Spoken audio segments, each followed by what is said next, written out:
Bom dia, graça e paz. Sejam muito bem-vindos a mais uma aula da nossa Escola Bíblica Dominical da Igreja aí de Pregaio Grande eu Sul. É um prazer te receber mais uma manhã. Nós vamos continuar hoje aprendendo sobre a história da igreja.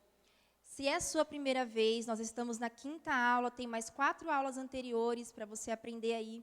Nós falamos sobre a igreja de Atos nas aulas anteriores, abordamos o início da igreja primitiva, a sua expansão, como os apóstolos lideraram a igreja, como que se deu esse segmento e nós finalizamos. E hoje nós vamos para a segunda parte da nossa história da igreja, onde nós vamos aprender coisas fundamentais. É uma aula de história? É. Hannah, para que nós precisamos compreender esses fatos extra-bíblicos? Porque compreendendo como que a história da igreja avançou, como ela se seguiu depois que os apóstolos findaram, nós vamos compreender melhor o nosso presente e o nosso futuro.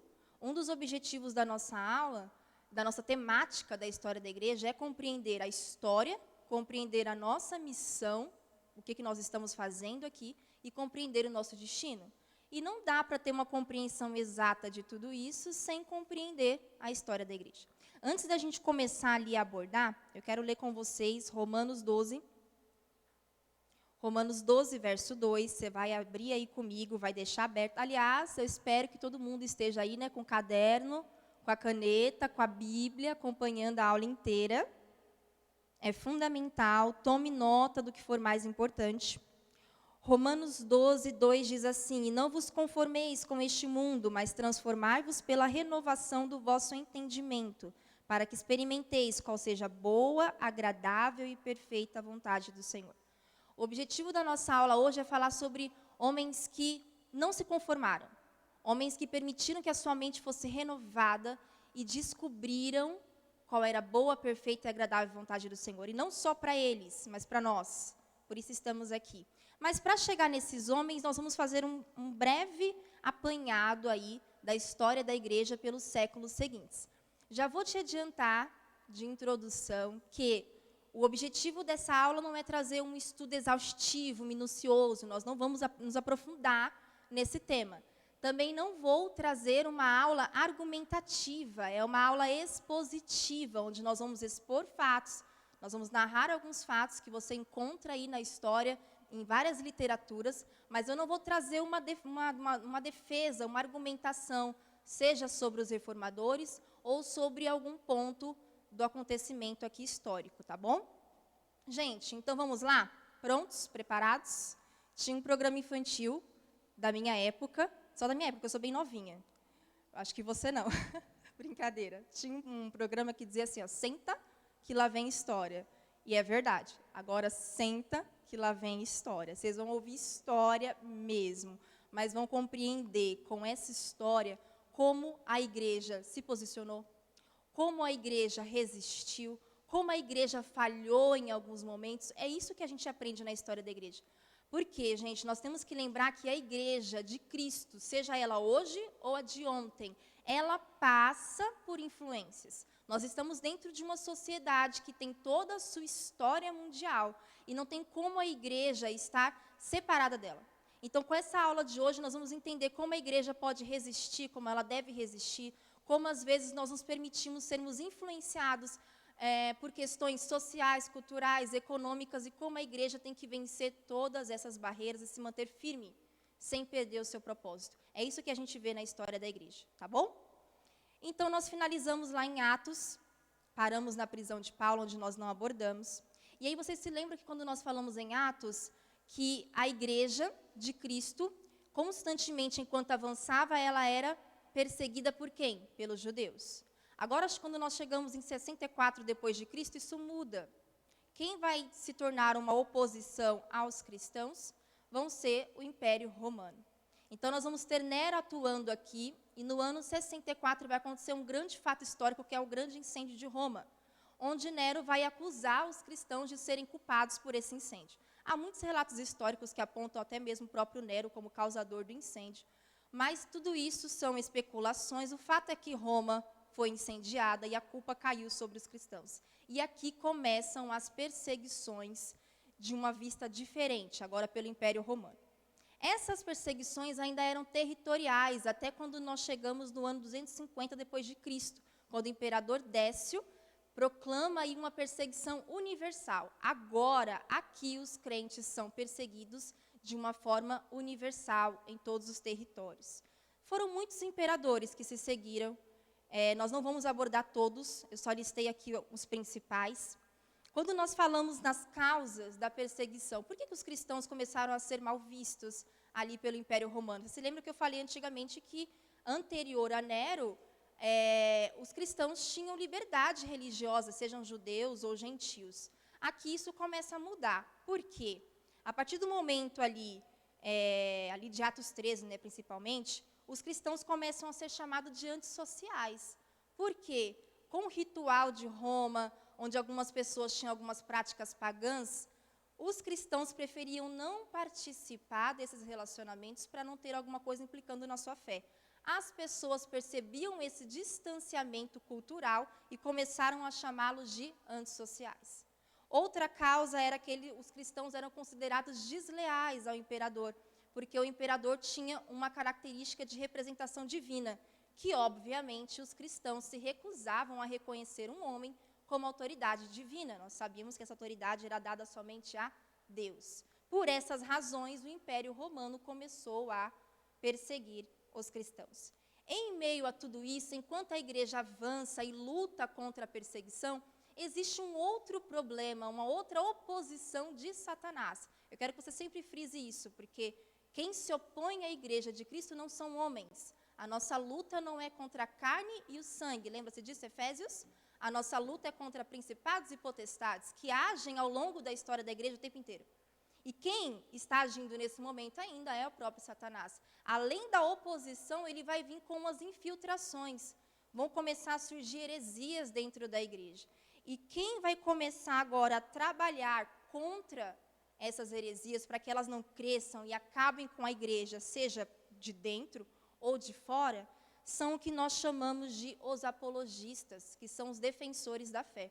Existem vários ali, eu separei só um para vocês, que é um cara chamado Tertuliano. Coloca aí no seu caderno. Quem é esse cara chamado Tertuliano? Esse cara aqui, por exemplo, foi responsável por trazer o termo trindade para nós. A palavra trindade não aparece na Bíblia. É ele quem traz a definição de Pai, Filho e Espírito Santo dentro da trindade, na tentativa de combater também falsos ensinos contra a divindade de cada um. Então, olha como esses caras eram importantes. Aqui eu citei só um, mas eram homens que defendiam a fé. Ao longo da história da igreja, o Senhor sempre levanta defensores da fé, que é uma característica que nós, enquanto igreja, devemos ter. Isso independe de que posição eclesiástica nós temos dentro da igreja ou do reino. Nós somos defensores da fé cristã. O mundo está dentro de uma secularidade atual que, dentro da sua história, vão ter suas repercussões aí fora, mas isso não nos exime da responsabilidade de sermos defensores da fé que nós professamos. Então, esses homens, como Tertuliano, por exemplo, nos servem de exemplo de defesa da fé. Seguindo nisso, um outro imperador que eu quero abordar com vocês, que é o último imperador que eu quero abordar aqui, é o Constantino I. Quem foi esse cara? Coloca no seu caderno que ele é importante também. Ele foi o primeiro imperador a se converter ao cristianismo. E a partir dessa conversão dele, muitas ações dele vão ter uma repercussão direta na história da igreja. Ele foi responsável, por exemplo, pelo Edito de Milão. É ele quem traz a assinatura junto com outro imperador para acabar com as perseguições aos cristãos. A partir de uma visão que ele tem de uma cruz, ele passa a crer no cristianismo. E aí, no ano 303, ele proclama esse edito de tolerância. Agora todos são livres ao cristianismo. Foi ele também quem traz os concílios. E aí eu separei um concílio para vocês, que é o concílio de Nicéia. O que eram os concílios? Eram assembleias que as pessoas se reuniam também na tentativa de combater as heresias na igreja. Ele vai combater nesse concílio um cara chamado Ário, que vai trazer um ensino errado sobre a igreja de que não há uma divindade completa em Jesus Cristo. Ele traz isso e tenta combater. Passa-se mais um tempo, em 323 depois de Cristo, Constantino vai tomar uma decisão que eu chamei aqui de a primeira divisão que acontece na igreja. É uma primeira rachadura que acontece na igreja. O que vai acontecer? Constantino vai transferir a capital do império, que era Roma, ele transfere para Constantinopla.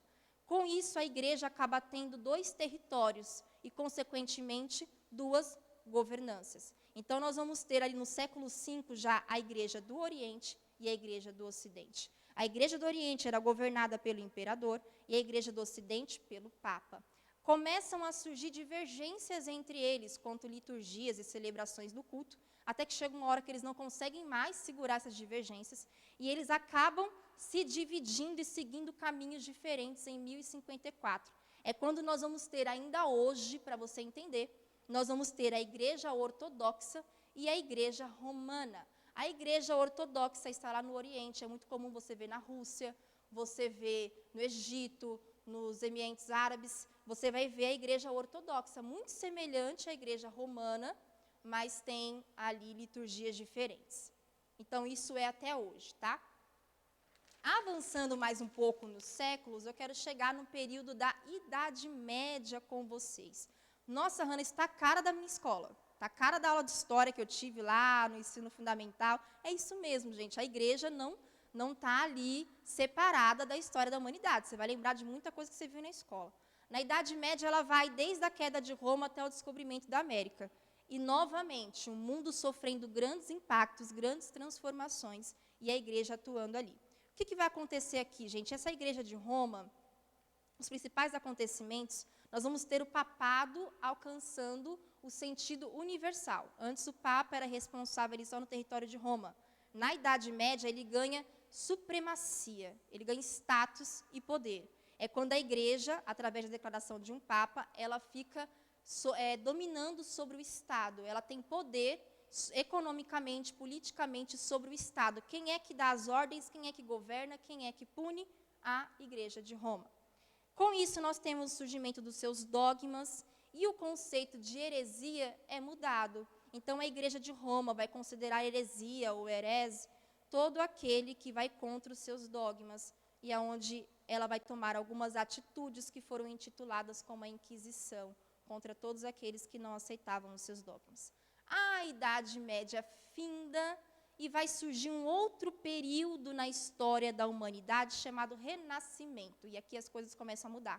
O que tem nesse período, Hannah? As pessoas começam a trazer sentidos antigos. Elas tentam recordar de culturas, de coisas antigas que estavam adormecidas, literaturas. E aí é quando a sociedade começa a ter grandes transformações econômicas e culturais. Fora isso, vai ter a descoberta da imprensa, por Gutenberg, é onde o povo vai começar agora a ter acesso à Bíblia. Por quê? A primeira coisa que foi impressa foi a Bíblia. Na Idade Média, as pessoas não tinham acesso à Bíblia. Quem dominava as Escrituras era a Igreja Romana. Então, as pessoas não tinham acesso. Era em latim, era totalmente diferenciado. A interpretação era dela. Aqui, com a criação da imprensa por Gutenberg, a Bíblia vai ser impressa e as pessoas vão ter o interesse de redescobrir as Sagradas Escrituras. Agora, homens vão começar a se questionar sobre essa religiosidade da época. Porque os homens vão voltar para as Sagradas Escrituras, vão ter acesso às Sagradas Escrituras, e aí vão surgir reflexões e questionamentos. Eu quero fazer só uma pausa aqui para vocês. Você está citando muitos fatos históricos. Esse fato histórico em si, o Renascimento, foi o que de fato despertou as pessoas para Cristo? Não. Eu quero que vocês entendam que, embora esses acontecimentos eles tenham despertado o homem para a literatura e ele acabou se interessando de novo pela Bíblia, nós não podemos considerar nenhuma revolução social ou característica social como responsável pelo nosso despertamento e aproximação de Deus. Porque senão nós vamos ter a ideia de que a sociedade, ela nos aproxima de Deus. E, na verdade, o que nós vemos mais hoje em dia são as questões sociais nos afastando de Deus. É o Senhor quem vem, que tem o domínio sobre a história, que advém sobre a história, e Ele sabe o momento onde as coisas vão se destrinchar, né? Mas eu não posso dizer que o renascimento foi a grande causa do homem ter se aproximado de Deus. Mas outros homens em contrapartida, quando se aproximaram das Sagradas Escrituras, olha a diferença. Quando nós nos aproximamos da Bíblia, nós começamos a encontrar o caminho de volta para Deus. E isso é uma reflexão que a Igreja de Cristo tem que ter hoje. O que nos leva de volta a Deus? Toda vez que a igreja está distante de Deus, é porque ela está distante da palavra. Quando a igreja se volta para a palavra, ela se volta de novo a Deus. Então, esses homens, ao se voltarem para a palavra, começaram a refletir e a questionar-se sobre a postura da igreja, sobre a sua própria postura e sobre a questão da salvação. Eu coloquei aqui alguns itens, olha, só um minutinho, deu uma secadinha aqui agora. Por exemplo, quem e qual é a autoridade máxima da igreja? Esses homens começaram a questionar-se. Quem de fato é a autoridade da igreja?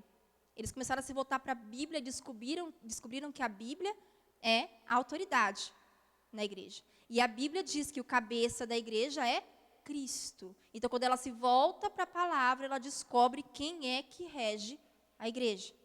Eles começaram a se questionar sobre as corrupções que tinham na igreja, as corrupções eclesiásticas. Lembra da simonia que eu falei, a compra e venda de cargos? As pessoas não chegavam ao cargo porque o Senhor, Deus, tinha estabelecido. Elas havia uma troca, pessoas ricas com poder aquisitivo alcançavam cargos eclesiásticos. Eles começam a pensar, não era assim. A igreja de Atos não fazia assim, não é isso que a Bíblia diz. Começou um despertamento. Começaram a se questionar sobre a venda das indulgências. O que eram as indulgências? Eram a compra do perdão. Então, diversos fatores levaram essa igreja romana a instituir as indulgências, e isso começou a inflamar alguns homens. E a questão da imoralidade que estava lá dentro. Tudo isso começou a despertar esses homens e vai chamar a atenção de quem? Do nosso primeiro reformador, que eu quero abordar com vocês. O famoso Martinho Lutero. Então, agora é a sua chance de descobrir quem é esse cara e qual é a contribuição que ele tem para os nossos dias. Martinho Lutero era um alemão, ele era um monge agostiniano, ele foi teólogo, foi professor de teologia, formado em direito, e ele era um cara que constantemente, a vida inteira, ele se esforçava para alcançar a salvação mediante as obras. Martinho Lutero, ele se martirizava e buscava, através de penitências, de obras, de atividades diárias, de sacrifício humano dele, se aproximar mais de Deus. Ele falava, quanto mais eu me negar, quanto mais eu me sacrificar, eu vou conseguir ser mais salvo, vamos dizer assim, eu vou estar mais próximo de Deus. E aí ele vivia com vazio dentro dele. Ele falava, quanto mais eu faço, mais distante eu me sinto. Tem alguma coisa de errado aqui. Até que um dia ele vai se declarar com Romanos 1,17. E o que diz em Romanos 1,17? O justo viverá da fé. Bum! Acende uma luz na cabeça de Martinho Lutero. Ele se dá conta de que a justificação vem a todo aquele que crer na obra expiatória de Cristo. Então, o justo viverá pela fé. E ele traz isso como lema para a vida dele. E aí o que acontece? Em 1517, ele vai fixar nas portas da igreja de Wittenberg as 95 teses, que são argumentos que ele usa para defender tudo isso aqui que a gente falou, que ele via de contraditório naquilo que ele cria, naquilo que ele foi a vida inteira, principalmente as indulgências, que é o que ele mais falou contra. E aí, gente, eu quero que vocês entendam uma coisa que muitos cristãos não sabem quando fala de Martinho Lutero. Em nenhum momento Martinho Lutero quis criar uma outra igreja. Ele quis criar um outro povo denominacional. Ele quis criar uma outra forma de adorar a Deus. Não. Tudo que Martinho Lutero queria era propor um diálogo com a própria igreja de Roma, onde eles poderiam ajustar e reformular o que ele enxergava que estava errado. Só que cada vez que ele se apresentava, isso era negado e ele era convidado a esquecer essa questão, a recusar tudo que ele tinha feito. E ele, claro, de prontimão não aceitava isso.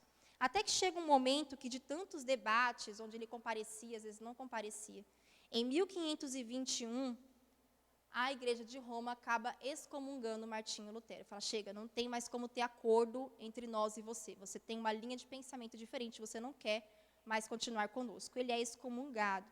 E mesmo em meio a isso, ele começa a traduzir a Bíblia para o alemão.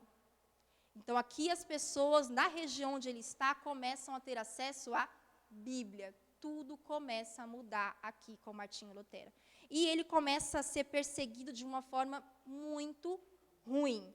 Tanto que ele chega a ser banido do próprio império. Se não fosse um amigo dele chamado Frederico, príncipe da Saxônia, que protege muito ele, ele teria morrido muito cedo. O Senhor coloca esse amigo dele aí no caminho. E aí, depois, ele começa a pregar bastante a palavra, começa a levar, as teses dele são cada vez mais espalhadas por causa da imprensa em toda a Alemanha. E vai surgir um fato muito legal que eu quero que vocês coloquem no caderno de vocês, que é o termo protestantes. Muitas pessoas ligam o termo diretamente a Martinho Lutero, mas não sabem de onde que vem esse termo de fato, o que aconteceu. Em 1529, a Assembleia Geral dos Estados proibiram qualquer seguidor de Martinho Lutero, dos seus conceitos, dos seus ideais, de criarem igrejas onde não existiam para adorarem a Deus.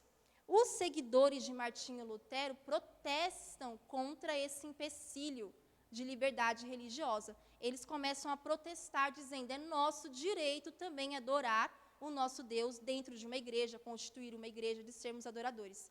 E aí, esses seguidores que ficaram protestando passaram a ser chamados de protestantes. Eles não foram chamados de protestantes porque discordaram da igreja romana, foram chamados de protestantes porque estavam protestando pelo direito de adorar a Deus segundo os ensinos que Martinho Lutero tinha dado. Então, é daí que vem o termo protestantismo. O que eu quero que vocês entendam aqui na Reforma Protestante? Quais são os principais pontos da Reforma? O que Martinho Lutero fez? Por que nós estamos estudando esse homem? Qual é a contribuição dele para os dias de hoje? Por que o Senhor despertou esse homem e aí as coisas tomaram um caminho diferente? Primeiro ponto que Martinho Lutero trouxe na sua reformação, a justificação pela fé. Nós somos justificados pela fé em Cristo. Não se compra salvação, não se faz troca de salvação, seja ela com dinheiro ou com cargos eclesiásticos, com o que for. Martinho Lutero vem sobre essa tese, a justificação de todo aquele que crê em Cristo como seu salvação, como seu Salvador, vem mediante a fé. A fé nos justifica. Então, não há nada que possamos fazer para sermos salvos, a não ser crer em Cristo e seguir firme nessa justificação. Esse é o primeiro ponto, e é o que a igreja de hoje crê. A salvação não vem por obras, ela vem mediante a fé. Qual é o segundo ponto que esse homem defendeu e que a igreja de Cristo hoje crê? Sacerdócio universal. Não existe mais intermediadores entre o homem e Deus, como o próprio apóstolo Pedro declara na sua epístola. Vocês agora são sacerdócio real. Nós somos a representação sacerdotal de Cristo. O véu se rasgou. Agora nós temos acesso direto a Deus. Martinho vem e fortalece isso. Nós somos sacerdócio de Cristo. Não há necessidade de intermediação. O terceiro ponto que ele vem defendendo a supremacia da Bíblia. E esse é um ponto, queridos, que eu quero focar com vocês, que hoje a Igreja de Cristo está perdendo.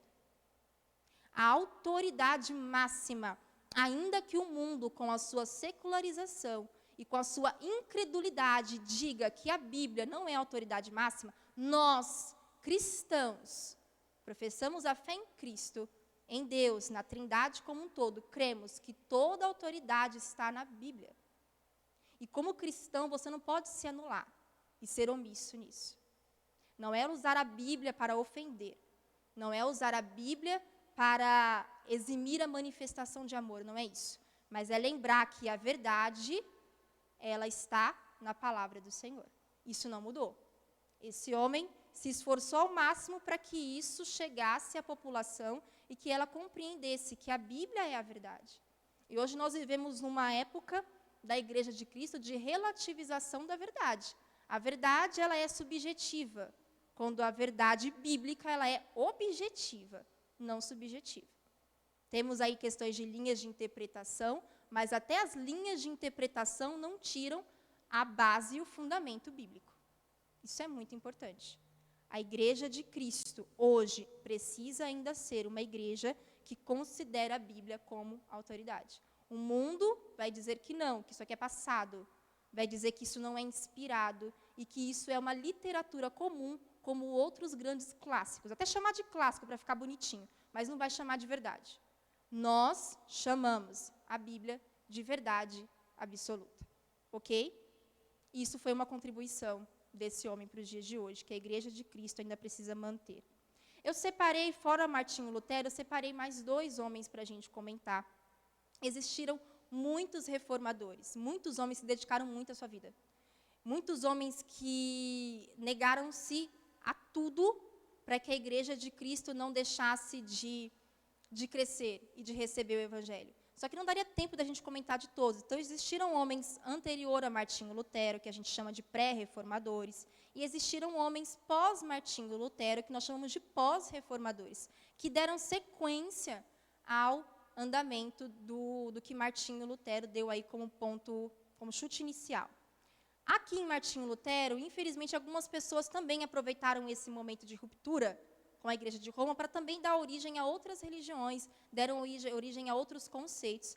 Mas existiram homens que pegaram o ensino de Martinho Lutero e avançaram um pouquinho mais e desenvolveram outras contribuições dentro da Igreja. Eu separei só João Calvino e João Wesley para a gente comentar um pouquinho do que eles contribuíram para a gente. O João Calvino, diferente de Martinho Lutero, que está na Alemanha, ele era francês. E a principal contribuição de João Calvino foi em Genebra. O João Calvino ele tinha uma visão assim, quanto mais conhecimento eu tenho de Deus, mais eu vou entender e saber como adorá-lo. E aí eu vou entender o que é uma vida santa, o que é uma vida piedosa diante de Deus. Quando ele chega em Genebra, ele tinha um jeito de falar muito duro. E ele queria mudanças muito rápidas. As pessoas não gostaram daquilo, porque o povo de Genebra estava numa situação deplorável, moralmente, e expulsaram João Calvino de Genebra. Ele diz que nunca mais vai pisar os pés nessa cidade, até que um amigo dele convence ele a voltar e fala, essa cidade precisa de você.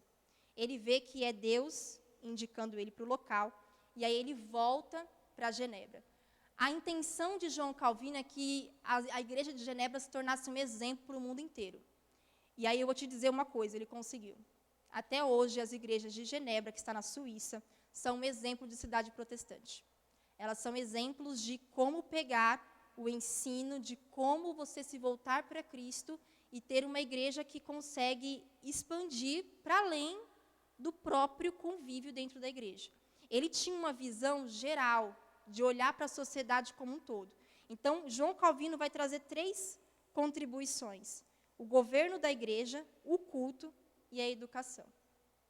No governo da igreja, foi João Calvino quem traz ali o termo dos... Não o termo, que já tinha isso na Bíblia, mas ele traz o conceito do presbitério como representação do povo.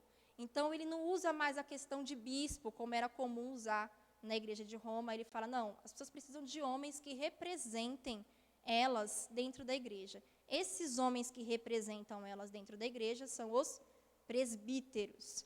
Para dentro do culto, ele vai trazer algumas considerações. Primeiro, a questão da liturgia do culto. É João Calvino quem vai trazer esse conceito de liturgia, os salmos, os cânticos, como que o culto começa, como que o culto termina, porque era tudo muito formal na Idade Média, as pessoas não tinham participação. Ele falou, não, o povo tem que participar. A outra questão que ele influencia é a Bíblia. Para João Calvino, crente que é crente, lê a Bíblia. Crente que é crente, estuda a Bíblia.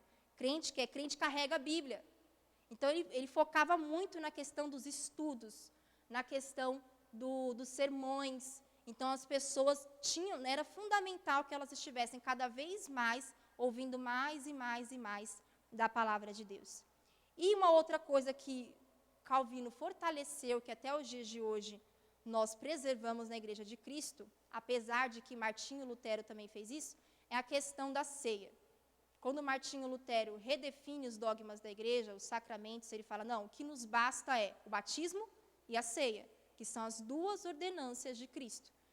Calvino vem e reforça a questão da ceia. Toda a igreja precisa celebrar a ceia, pelo menos uma vez por mês. Ele estabeleceu essa coisa de pelo menos uma vez por mês, e a grande maioria das igrejas adotam essa liturgia da ceia de pelo menos uma vez por mês.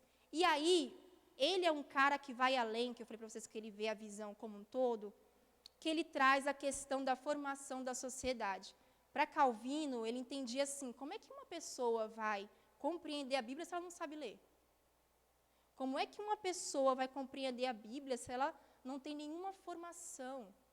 É quando Calvino, em Genebra, institui a questão da educação.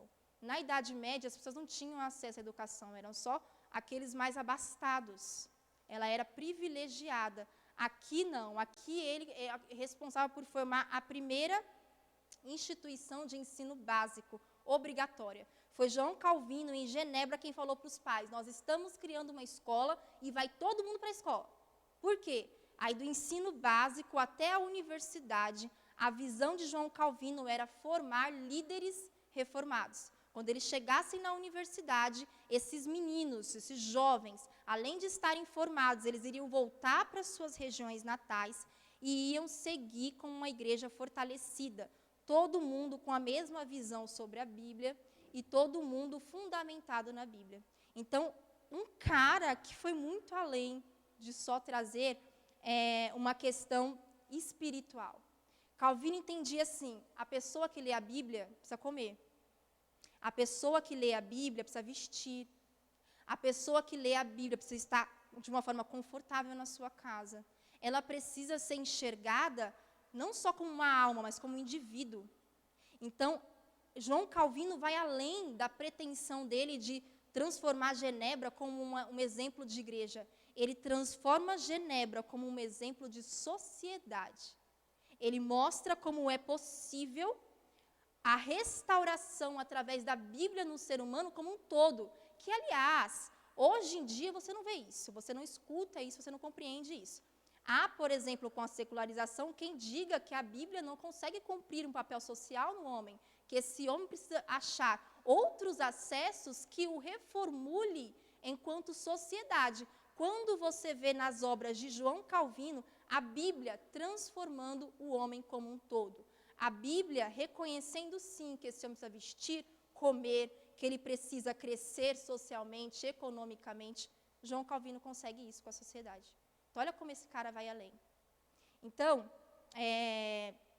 tem uma coisa super interessante da divisão dele, para a gente terminar João Calvino e ir para Wesley, que ele fala assim, os presbíteros vão cuidar da parte moral da igreja. Os pastores vão cuidar do espiritual da igreja. Os professores, que aliás eram formados, que eram instituídos ali pela igreja, vão cuidar da educação da sociedade e da igreja. E os diáconos vão cuidar dos pobres, os necessitados e os idosos. Olha que interessante isso. E é tudo fundamentado na Bíblia, porque em Atos os diáconos cuidavam de quem? Das viúvas e dos órfãos. Por que ele consegue transformar uma sociedade? Gente, por que essa igreja consegue transformar uma sociedade e não apenas transformar quem a frequenta? Porque esse cara entende o papel que a Bíblia consegue exercer dentro de um ser humano. E as pessoas também conseguem compreender isso quando têm acesso à Bíblia. Então, olha aqui como a Bíblia, de novo, exercendo o seu poder de autoridade na igreja e sendo compreendida, consegue cumprir o seu papel. Quer avançar? Quer crescer? Bíblia. Queremos ser uma igreja que traz transformações sociais? Bíblia. Nós enxergarmos a sociedade como um todo nas suas necessidades, mas sem deixar a Bíblia de lado. O ser humano tem as suas necessidades, nós vamos supri-las. mas não vamos deixar a Bíblia de lado. Não vamos esquecer que esse homem tem uma alma e um corpo. E nós vamos conseguir fazer com que a igreja de Cristo, hoje, se posicione. E eu não estou falando no sentido de você ser luterano, calvinista ou metodista. Se hoje você me perguntar para mim, Hannah, você é luterana, calvinista ou metodista? Eu falo de tudo um pouco, depende do que você está me perguntando. É que nós temos uma tendência a seguir uma linha e, às vezes, até desrespeitar um desses homens, no sentido de esse está mais correto que o outro, quando, na verdade, o Senhor levanta cada um desses homens com ensinos que vão cada vez mais se aprofundando ao passar dos anos. Então, não foram esses homens que erraram. Infelizmente, com o passar dos anos, foram as igrejas que, às vezes, a forma como adotou, que não compreendeu muito bem o que esses homens queriam passar. Mas todos eles foram muito usados por Deus. É isso que nós temos que entender, tá? E aí, avançando para esse cara que conseguiu aí transformar a igreja, nós chegamos no século XVIII com João Wesley, e ele foi um homem que ele seguiu uma linha reformista diferente, que a gente não vai comentar aqui, ele era anglicano, porque na Inglaterra a reforma protestante foi diferente, não foi alcançada por Lutero, foi através de uma decisão de um rei, que a gente não vai focar nisso. Mas João Wesley, insatisfeito, olhando para a depravação que a Inglaterra estava, um dia ele encontra uma explanação de Lutero sobre qual passagem? Romanos, de novo. Todos esses homens, aliás, se você é crente, está me ouvindo aí, está me assistindo, só se você é crente, tá? Se você não for, eu te deixo um pouco eximado, mas se você é crente, está assistindo o vídeo, experimenta ler Romanos. É fundamental para a sua vida, porque todos esses caras tinham um impacto ao ler Romanos. E é impossível que nós não sejamos impactados ao lermos que nós somos justificados pela fé. Então, quando esses homens encontravam isso, eles iluminavam. E aí ele falou, é isso aqui. É isso que eu precisava para a minha vida. João Wesley, ele cresceu numa família onde a mãe dele teve grande contribuição para ele ser quem ele foi. A mãe de Wesley, ela tinha toda uma rotina metódica, onde todos os dias ela tinha um horário para a leitura da palavra, um horário para orar, um horário para falar com Deus, e ela colocava isso para a família, para todos os filhos. Então, era o famoso culto no lar, que João Wesley cresceu sobre essa mulher fervorosa, exercendo essa rotina com todos os filhos. E aí, existe um acontecimento na vida de João Wesley, que é um incêndio na casa dele, que é onde ele quase morreu. E, milagrosamente, esse menino sai vivo de dentro da casa, pegando fogo, quando a mãe dele escuta ali o Senhor falando para ela que há uma obra sobre João Wesley muito grande.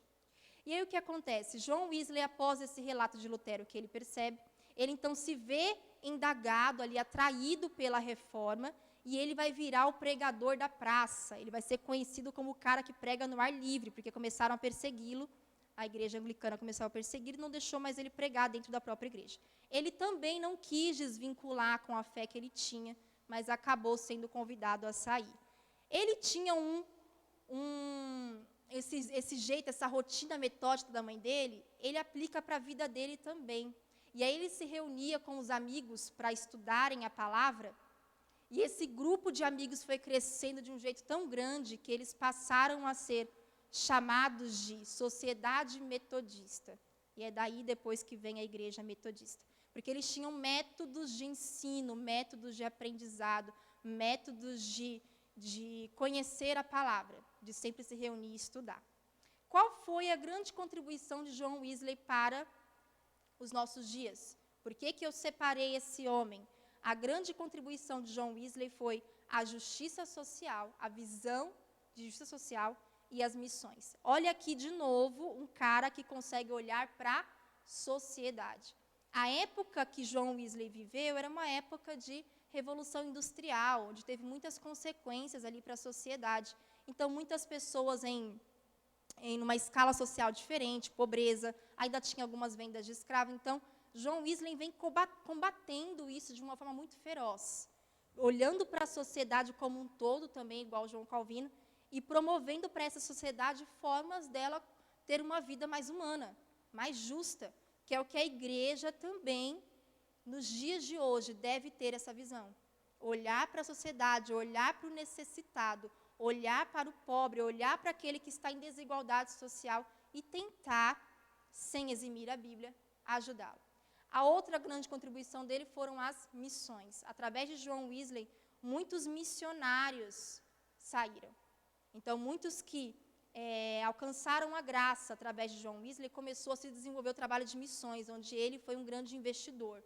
Até um grande missionário que evangelizou a Índia vem dos ensinos de John Wesley. Então, por que eu separei esses caras, esses homens de Deus? Porque eles trazem grandes contribuições para a igreja de hoje, onde nós não podemos esquecer. E por que eu fiz você conhecer toda essa história? Para você se lembrar que para você estar onde você está, muitos tiveram que se negar. Muitos tiveram que deixar de lado muitos prazeres humanos para estarem na labuta de traduzir uma Bíblia, na labuta de estar dia e noite no frio, viajando a cavalo, como John Wesley, para pregar nas cidades. Muitos tiveram que abrir mão de tudo para que nós tivéssemos acesso a uma interpretação bíblica que nós temos hoje. Por isso que eu quero finalizar com vocês, abordando de novo Romanos 12, faço questão de vocês lerem aí. E aí eu queria ler pela versão NVI, que eu achei ela muito mais penetrante, vamos dizer assim, a sua tradução. Romanos 12, 2. Não se amoldem ao padrão deste mundo. Não se amoldem. O que esses homens estão lutando? Para que a igreja não seja amoldada para ensinos que não venham da Bíblia. Hoje, você que me assiste, é moldado pelo quê? O que é que rege a igreja de Cristo? O que nos dá forma? Amoldar vem do verbo que diz da forma, característica. O que nos amolda? A palavra. Então, é uma ordem que o apóstolo Paulo está dando. É engraçado que ele está dando onde? Em Romanos, né? De novo. E aí ele diz, não se amoldem ao padrão deste mundo. Há um padrão que rege o mundo, há um padrão que segue algumas modificações. Quando o verbo amoldar aqui na Bíblia ele é usado, tem dois sentidos. Tem o sentido daquilo que é fixo e invariável, não tem transformação, e aquilo que tem um molde variável. Quando ele fala não se amolde a esse mundo, não se permita ser influenciado, não se permita ter a sua personalidade, a sua opinião, a sua característica enquanto indivíduo influenciado pelos conceitos mundanos.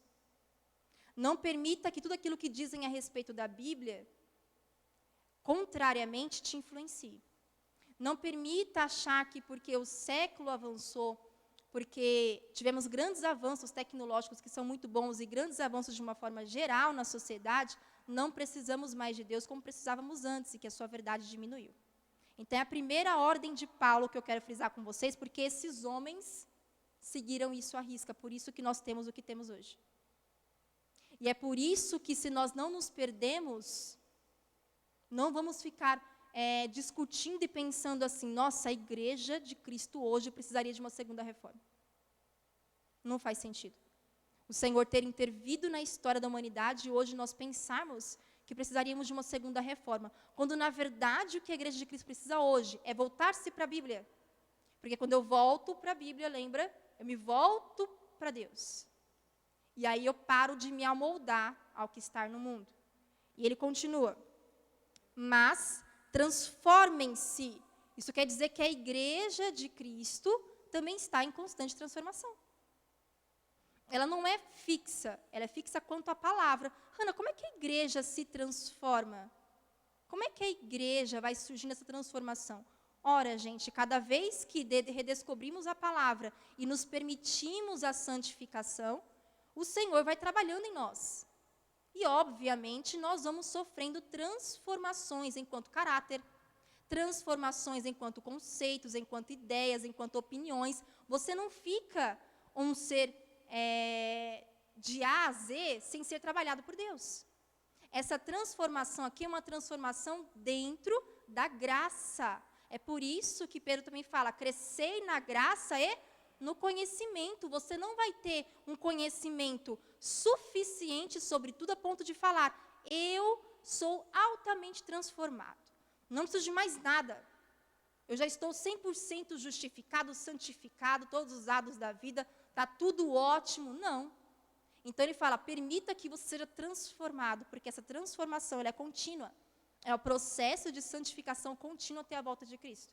Mas transformem-se pela renovação da vossa mente. Se você não permitir que a sua mente seja renovada, se você não permitir que a sua mente seja alcançada por essa graça, de uma forma onde você aprenda de fato quem é Deus, aprenda de fato o que Deus quer para a tua vida, essa sua mente vai entrar em colapso.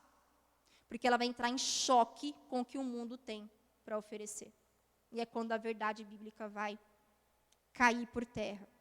E aí ele diz, renovem a sua mente para que sejam capazes. Olha que interessante, se você não renovar a sua mente, se você não se dispor a ser um defensor da fé, como a gente aprendeu aqui, não se dispor a ser um reformador no sentido de se transformar, porque a Bíblia em si nunca precisou de reformas. É o homem quem precisou acordar para o distanciamento que ele estava de Deus. Então, se você não acordar para tudo isso, você não será capaz do quê? De experimentar e comprovar. É por isso que eu quis escolher a NVI, porque ela frisa no comprovar, que a Almeida não frisa. Vocês serão capazes de experimentar, de ter experiências, mas principalmente de comprovar, de ter certeza, de ter como fundamento de vida qual é a boa, agradável e perfeita vontade de Deus. Hoje nós, infelizmente, somos uma igreja onde as pessoas querem experimentar, mas não querem pagar o sangue, não querem se negar a ponto de ter a certeza, a comprovação de quão isso é fiel nas nossas vidas. E aí elas não conseguem seguir em frente na caminhada, porque eu não consegui descobrir, eu não fui capaz de descobrir qual era a boa, perfeita e agradável vontade de Deus. E se eu não descubro qual é a boa, perfeita e agradável vontade de Deus, o sentido da fé se perde. O que eu estou fazendo aqui? O que esses homens fizeram aqui? E aí é quando a gente chega ao conceito de que todos os caminhos levam a Deus, e isso não é verdade. Então, se a minha mente for renovada, se eu me permitir não me amoldar a esse mundo, eu vou valorizar o que esses homens fizeram, eu vou valorizar a intervenção de Deus na história da humanidade, e eu vou, de fato, descobrir o que Deus quer para nós hoje, que é o nosso próximo tópico, na nossa próxima aula. Qual é a nossa missão enquanto igreja? Não adianta ser igreja de Cristo perdendo-se da missão. Então, esses homens não desfocaram da missão. O Senhor me resgatou para isso. E aí, eu te pergunto, o Senhor te resgatou para quê? Para descobrir a boa, perfeita e agradável vontade enquanto igreja, enquanto reino. Descubra quem você é e seja de fato o que o Senhor te chamou para ser. A igreja verdadeira de Cristo. Amém? Curve sua cabeça, ore comigo. Senhor, nós te agradecemos por esta aula, te agradecemos por este ensino, te agradecemos porque hoje nós fomos capazes de entender, ainda que brevemente, mas somos capazes de entender que o Senhor é aquele que tem o controle sobre todas as coisas, tem o controle sobre a história da humanidade. Só parecia que a igreja ia seguir um caminho de perda, que a igreja ia ficar num caminho de escuridão, não trazendo mais a representatividade daquilo que o Senhor a chamou para ser. Mas chegou um dado momento em que o Senhor interviu, em que homens foram despertos, homens foram usados para trazer até nós hoje muitas coisas. Por isso nós pedimos, Pai, para que o Senhor ilumine a nossa mente, que a igreja de Cristo hoje não perca esses valores. Que a igreja de Cristo hoje não perca, não se perca, não se deixe se amoldar pelo que nós vemos no mundo aí fora e não deixe de valorizar a Bíblia. Não deixe de valorizar a palavra de Deus. Nós somos o que o Senhor diz que nós somos porque a tua palavra nos sustenta para ser. E é nisso que nós cremos. No nome de Jesus, amém. Tenha um ótimo domingo. Não esqueça que domingo que vem estamos de novo, continuando a nossa aula. Estude e se você gostou da aula, curta, compartilhe para que ela alcance outras almas. Amém? Um forte abraço e um ótimo domingo. Fique com Deus.